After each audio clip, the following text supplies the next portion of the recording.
Hello everyone, welcome you all to Kotak securities. I am Indu Chaudhary. इस video में हम बात करने वाले हैं पीबी फिनटेक के अपकमिंग आईपीओ के बारे में।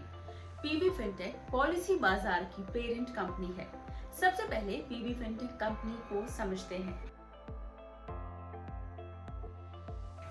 PB fintech limited insurance and lending product segment में इंडिया की लार्जेस्ट ऑनलाइन प्लेटफॉर्म है। ये कंपनी इंश्योरेंस, क्रेडिट और बाकी फाइनेंशियल प्रोडक्ट्स से जुड़े सर्विसेज प्रोवाइड करती है। साथ ही इंश्योरर एंड लेंडिंग पार्टनर्स को customized products innovate and design करने की भी फैसिलिटी प्रोवाइड करती है। पीबी फिनटेक लिमिटेड ने 2008 में पॉलिसी बाजार प्लेटफॉर्म तैयार किया था। मकसद था कंज्यूमर्स को इंश्योरेंस की इंफॉर्मेशन, अवेयरनेस और ट्रांसपेरेंसी पहुंचाना और अलग अलग प्रोडक्ट्स के ऑप्शंस मार्केट में अवेलेबल करवाना।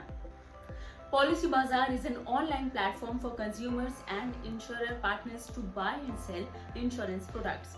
पॉलिसी बाजार अपने यूजर्स को pre purchase research, purchase including applications, inspection, medical checkup और पेमेंट, इसके अलावा पोस्ट परचेज पॉलिसी जिनमें कई तरह की फैसिलिटीज जैसे रिन्यूअल्स है, कैंसिलेशंस है, रिफंड्स है, इस तरह की सुविधाएं भी प्रोवाइड करती हैं।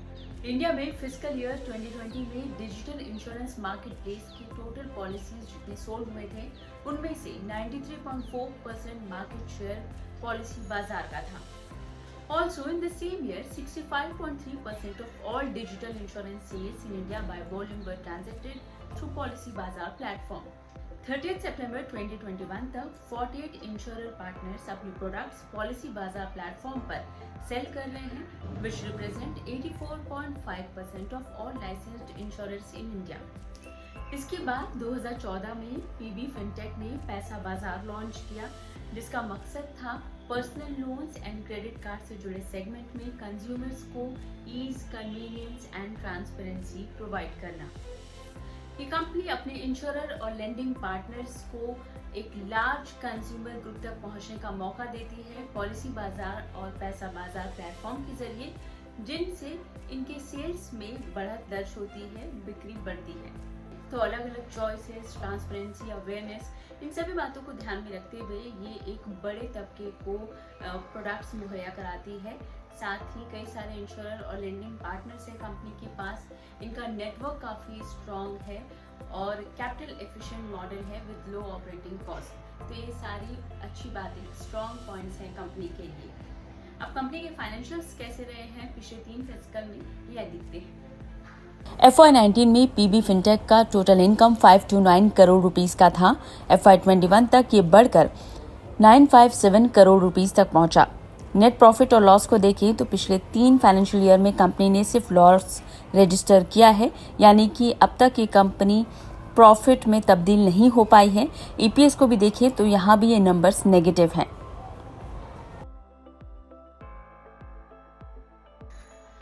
पीबी फिनटेक लिमिटेड का आईपीओ 1 से 3 नवंबर तक खुला रहने वाला है।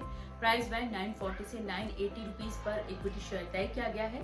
इशू साइज 5709.71 करोड़ का है। इस इशू में ऑफर फॉर सेल के जरिए 1959.7 करोड़ रुपीस रेज किए जाएंगे, जबकि फ्रेश इशू 3750 करोड़ का है। मिनिमम लॉट साइज 15 शेयरों की तय की गई है। अब अगर आप पीबी फिनटेक की आईपीओ में अप्लाई करना चाहते हैं तो कोटक ट्रेडिंग ऐप के जरिए आप आसानी से अप्लाई कर सकते हैं।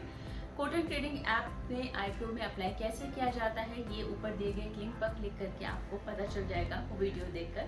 हम उम्मीद करते हैं कि इस वीडियो के जरिए आपको आईपीओ में इन्वेस्टमेंट करने से जुड़े फैसले लेने में आसानी होगी। जितने भी अपकमिंग आईपीओज हैं उनसे जुड़ी सभी इंफॉर्मेशन जानने के लिए कोटक सिक्योरिटीज के YouTube चैनल को सब्सक्राइब करें और हमारे वीडियोस को लाइक एंड शेयर करना बिल्कुल ना भूलें। Investments in securities market are subject to market risks. Read all the related documents carefully before investing.